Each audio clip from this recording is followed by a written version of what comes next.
Bonjour, donc voici le petit texte que je vous propose aujourd'hui.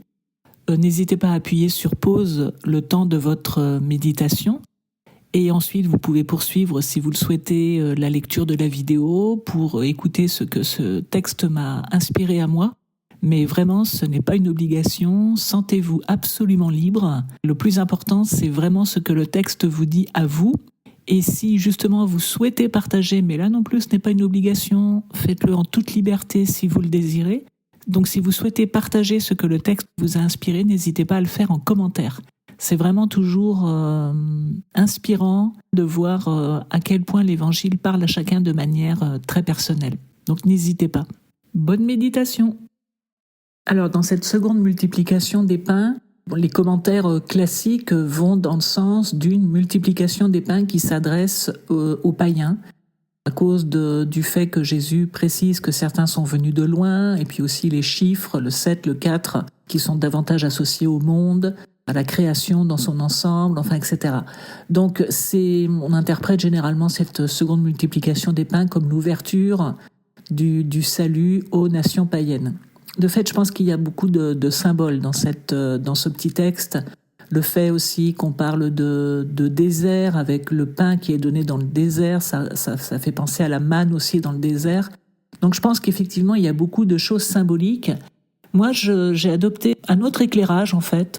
On a l'impression quand même que Jésus c'est pas qu'il pose une fausse question, mais en tout cas, Jésus pose un faux problème à ses disciples. De fait, il les appelle pour leur partager son inquiétude, alors qu'il sait vraisemblablement ce qui va se passer et que lui va multiplier les pains. Et j'ai eu l'impression qu'en fait, il voulait voir la réaction de ses disciples. Après, donc, une première multiplication des pains. Et j'ai trouvé qu'il y avait un progrès chez les disciples, à savoir que la première multiplication des pains, leur réaction, ça avait été, mais renvoie-les, qu'ils aillent s'acheter quelque chose dans les villages alentours, en gros, qu'ils se débrouillent, quoi, c'est pas notre problème. Et là, je trouve que c'est moins dur, ou il y a une progression en fait dans leur réaction quand ils posent la question, mais comment pourra-t-on ici les rassasier de pain en plein désert? Et j'ai eu l'impression donc qu'ils avaient cheminé en fait, qu'ils avaient cheminé entre la première et la deuxième multiplication des pains, et que autant la première fois, ils voyaient pas de solution locale et ils voulaient même pas s'en occuper, autant là, ils ouvrent la possibilité que peut-être Jésus pourrait faire quelque chose. Enfin, on a l'impression d'une porte qui est ouverte à une seconde multiplication des pains par Jésus. Mais en même temps, ils en sont pas non plus peut-être complètement convaincus, peut-être qu'ils osent pas lui dire directement, peut-être qu'ils ont encore des doutes. Et ça, je trouve que c'est très révélateur en fait du cheminement spirituel qu'on peut expérimenter, avec des situations qui se répètent, des situations où on a pu voir ou sentir ou avoir l'intuition que Dieu est intervenu pour arranger la situation.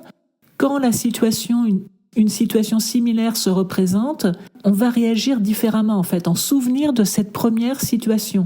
Mais peut-être qu'on n'est pas encore complètement sûr non plus que Dieu puisse intervenir. Enfin bon, on est un peu comme les disciples, on doute, mais on chemine, on avance. Et on avance vers de plus en plus de confiance en Dieu. Et je me suis dit que peut-être que s'il y avait eu une troisième multiplication des pains, et que Jésus avait posé de nouveau la question à ses disciples, peut-être que là, la troisième multiplication des pains, ils auraient dit directement, mais Jésus, toi, tu peux faire quelque chose. Vas-y, nourris cette foule nombreuse. On a confiance en toi, tu peux le faire. Peut-être, je ne sais pas. Mais moi, c'est le message que ce texte m'a adressé, à savoir un cheminement spirituel, progressif, qui va vers de plus en plus de confiance en Jésus. Et en fait, c'est notre condition dans des situations qui se répètent. Progressivement, on avance vers la confiance en Dieu.